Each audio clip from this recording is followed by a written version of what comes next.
Hello বন্ধুরা, আজকে আবার চলে এসেছি নতুন একটা রান্নার ইউজফুল ভিডিও নিয়ে। হাতে একদমই কম সময় থাকলে মাত্র 10 থেকে 15 মিনিটের মধ্যে তোমরা কিন্তু এই রান্নাটা করে ফেলতে পারবে।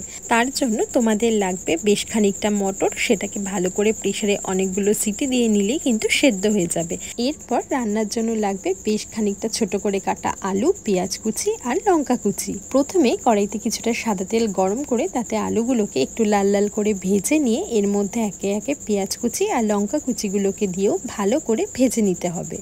যেহেতু রান্নাটা ভীষণ কম সময় করতে হবে, তাই জন্য ভাজা সবজিগুলোকে কড়াই থেকে না তুলেই ওই তেলের মধ্যে মাঝখানে কিছুটা অংশ ফাঁকা করে নিয়ে জিরে আর শুকনো লঙ্কা ফোড়ন দিয়ে ভালো করে ভেজে নিতে হবে।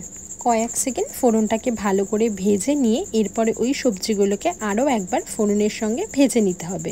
সবজিগুলো একদম লাল লাল করে ভাজা হয়ে গেলে এবং ফোড়ন থেকে খুব সুন্দর গন্ধ আসলে এর মধ্যে একে একে নুন, হলুদ আর পরিমাণ মতো লাল লঙ্কার গুঁড়ো দিয়ে ভালো করে ভেজে নিতে হবে। এতে মশলাগুলো সবজির সঙ্গে খুব ভালোভাবে মিশে যাবে এবং মশলা থেকে বেশ সুন্দর একটা গন্ধও বেরোবে।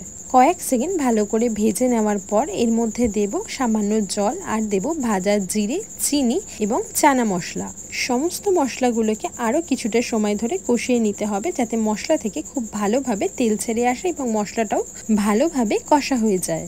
মশলা থেকে বেশ কিছুটা তেল ছেড়ে এলে এরপর এর মধ্যে দিয়ে দেব পরিমাণ মতো টমেটো সস। টমেটো সস দিলে কিন্তু স্বাদের ব্যালেন্সটা খুব সুন্দর হয়।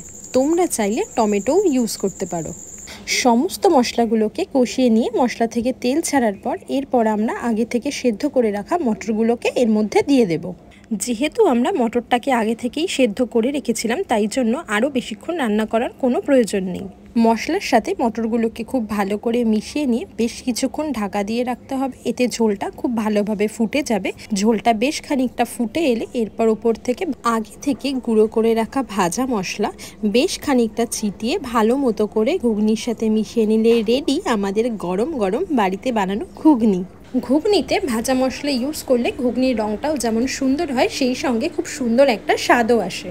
আমার দেখানো পদ্ধতিতে তোমরা একবার ঘুগনিটা বানিয়ে দেখো, এতে স্বাদটাও খুব সুন্দর হয় আর বানাতেও অনেক কম সময় লাগে। এরপর রাতের ডিনারে খেয়েছিলাম গরম গরম ঘুগনি, সাথে পরোটা আর ডিম ভাজা। তোমরাও ঝটপট বানিয়ে ফেলো। আর আমার আজকের ভিডিওটা কেমন লাগলো জানিও। ভালো লাগলে লাইক কমেন্ট করো। দেখা হবে নতুন কোনো ভিডিওতে। সবাই ভালো থেকো।